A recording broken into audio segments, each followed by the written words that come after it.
Bonjour les amis, j'espère que vous allez bien. Le Seigneur soit avec vous. Après les vidéos sur le baptême, le deuxième sacrement dans l'ordre, c'est la confirmation. Dans une vidéo, pendant l'été dernier, j'avais bien précisé que l'ordre des sacrements de l'initiation, c'est le baptême, la confirmation et l'Eucharistie. Ce n'est pas baptême, Eucharistie, confirmation.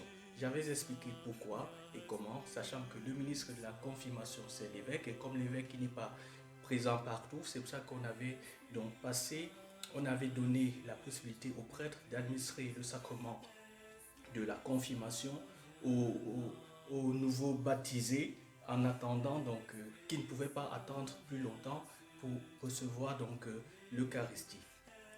Aujourd'hui, je vous parle donc de la confirmation. Et quand on parle de la confirmation, ça revient à parler de la naissance de l'Église. Quand est née l'Église, c'est le jour de la Pentecôte.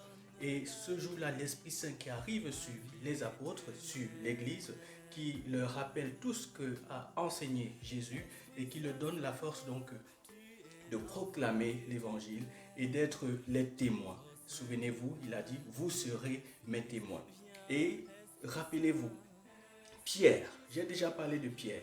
Pierre qui, le soir de l'arrestation de Jésus, par 3 fois, a renié ne pas connaître Jésus. Comment ce Pierre, qui rempli maintenant de l'Esprit Saint, va devant les foules, va même devant le tribunal, il dit, ce Jésus que vous avez crucifié, vous avez arrêté, pensant que c'était un bandit, Dieu l'a ressuscité, nous en sommes témoins. C'est pourquoi, tout simplement, parce qu'il est rempli de l'Esprit Saint. C'est ça la Pentecôte. Et qui est l'Esprit Saint? L'Esprit Saint, c'est Dieu. C'est la 3e personne de la Trinité. Et quel est son rôle? Pour mieux comprendre l'Esprit Saint, allons justement dans la Sainte Écriture. Frères et sœurs bien-aimés, vous comprenez toute l'énergie, toute la joie que j'ai à parler de l'Esprit Saint. Parce que dans notre Église, nous ne parlons pas assez de l'Esprit Saint. Et c'est dommage, entre guillemets, l'oublier de la Trinité. Pourtant, c'est l'Esprit Saint qui nous fait vivre.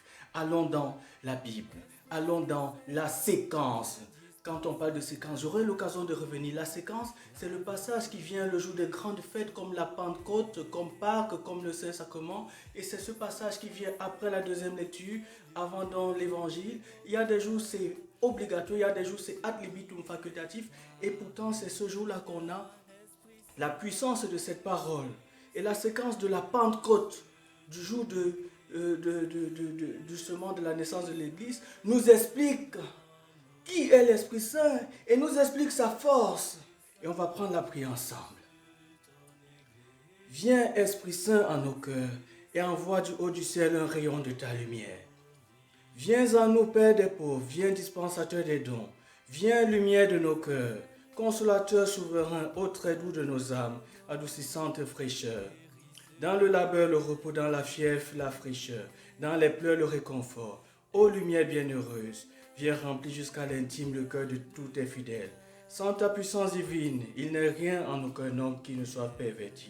Lave ce qui est souillé, baigne ce qui est aride, guéris ce qui est blessé, assouplis ce qui est raide, réchauffe ce qui est froid, rends droit ce qui est faussé à tous ceux qui ont la foi et qui en toi se confient. Donne tes 7 dons sacrés. Donne mérite et vertu, donne le salut final, donne la joie éternelle, pour les siècles des siècles. Amen.